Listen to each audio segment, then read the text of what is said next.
আচ্ছা, AV fistula একে তো বলা হয় Achilles heel of the dialysis patient. মানে যাদের ডায়ালিসিস চলছে তাদের হাতে যে এভি ফিস্টুলা থাকে, এই ফিস্টুলাটা হচ্ছে তাদের লাইফ লাইন। লাইফ লাইন কেন? কারণ এই ফিস্টুলা যদি বন্ধ হয়ে যায় বা ফিস্টুলা যদি ঠিক ঠিক কাজ না করে, তাহলে এন্টার ডায়ালিসিস ট্রিটমেন্টটাকে আমরা ঠিক ঠিক করে ডেলিভার করতে পারি না।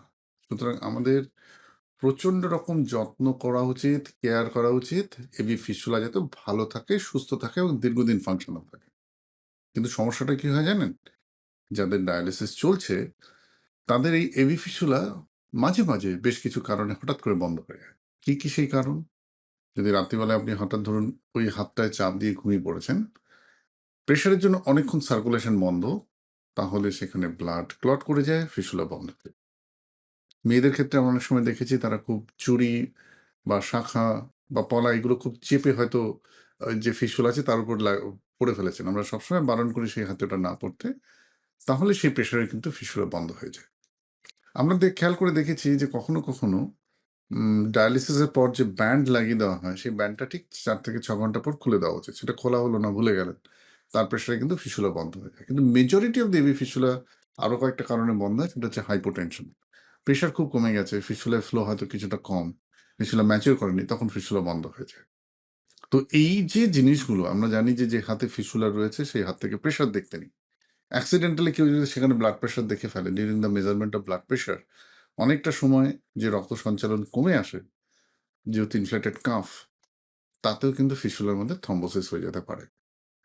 আর ফল্টি পাংচার টেকনিক বা সেখানে যদি কোনো কারণে একটা ইনফ্লামেশন হয় বা কোনো একটা ইডিমা হয়, ইনফেকশন হয়, তাহলে ফিস্টুলা বন্ধ হয়। এছাড়া কিছু কোয়াগুলেশন ডিসঅর্ডার্স আছে, যেমন protein C, proteinase deficiency, অ্যাপলা syndrome, এইরকম কতগুলো রেয়ার অসুখ থাকলে দেখা গেছে রিকারেন্ট থ্রম্বোজেনিক টেন্ডেন্সির জন্য ফিস্টুলা বন্ধ হওয়ার একটা প্রবণতা থাকে।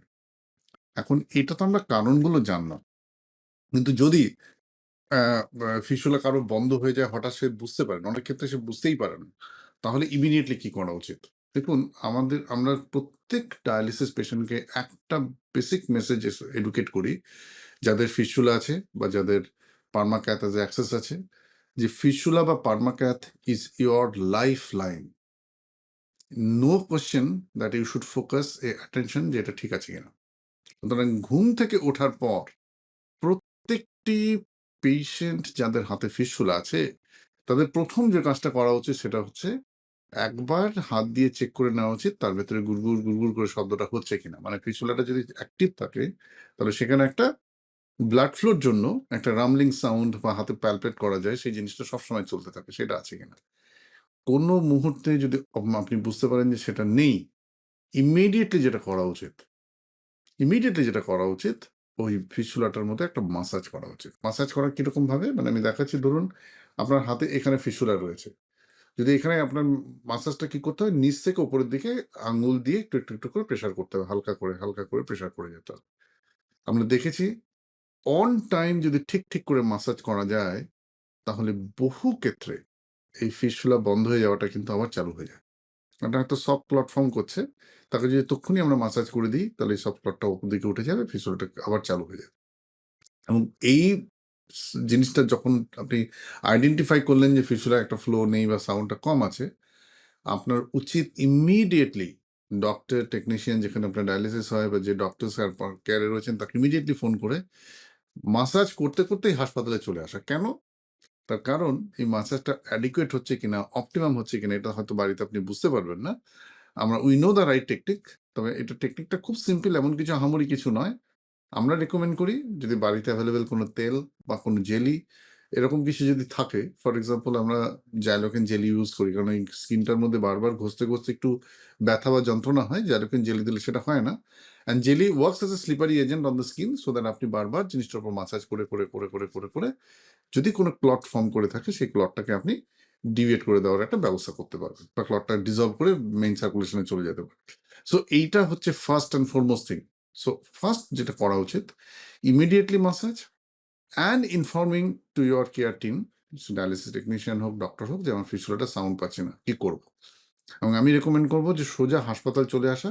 And while travelling, do not stop the massage for a second. আমাদের এখানে এরকমও ঘটনা হয়েছে, একটা ফিস্টুলা বন্ধ হয়ে গেছিল, 4 ঘন্টা মাসাজ করার পর ফিস্টুলাটা আবার চালু হয়ে গেছে। And that gentleman is still doing the fistula through that channel.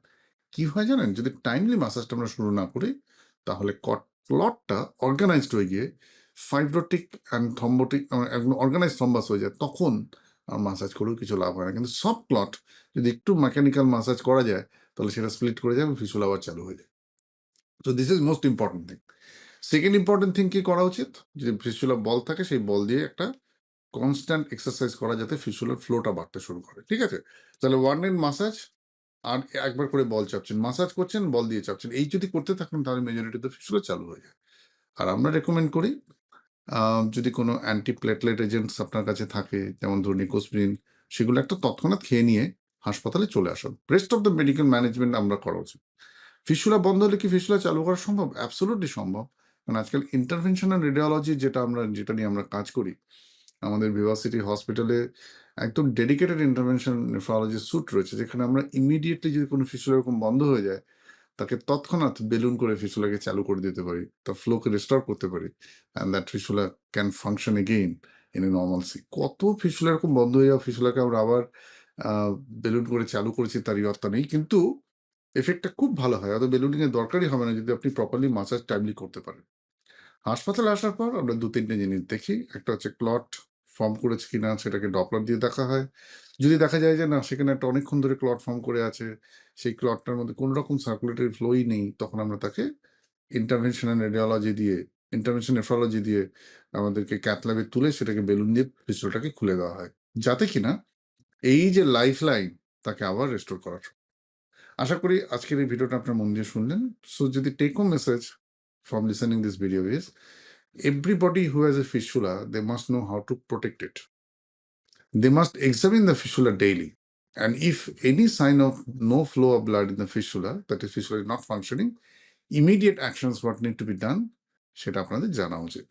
তো প্রথম কি করে আমরা ফিস্টুলাকে প্রিভেন্ট করব, বা ফিস্টুলা ভালো থাকে যেন, সেটা কি করব? যে হাতে ফিস্টুলা সেই হাতে ব্লাড প্রেশার দেখব না। চেষ্টা করব ঘুমের সময় যেন সেদিকে কাত হয়ে না শুই। আমরা চেষ্টা করব সেই হাতে যেন কোনোদিন টাইট শাখা, কোনো বালা বা এই সমস্ত না পড়ে, তার ফ্লো যেন অবস্ট্রাক্টেড না হয়।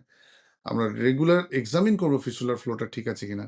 ডায়ালিসিসের পর যে ব্যান্ড লাগানো হয়, after post dialysis 4 to 6 hours পর সেই ব্যান্ডটা অবশ্যই খুলে দেওয়া উচিত। এই কটা জিনিস যদি মোটামুটি মেনটেন করা হয়, আর রেগুলার যদি বল দিয়ে এক্সারসাইজ করে যাওয়া হয় যাতে ফ্লোটা ভালো থাকে, তাহলে একটা ফিস্টুলার স্বাস্থ্য ভালো থাকে।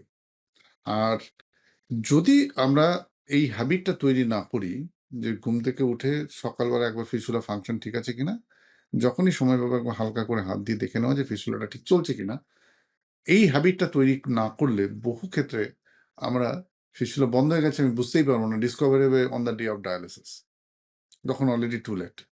আর কখনো যদি আমরা দেখি যে ফিস্টুলাটা বন্ধ হয়েছে, what we'll do immediately, we'll start massaging, we'll start exercising with the ball, Ecosprin বা এরকম কোনো ট্যাবলেট, ব্লাড থিনার যদি থাকে সঙ্গে সঙ্গে আমরা একটা খেয়ে নেবো।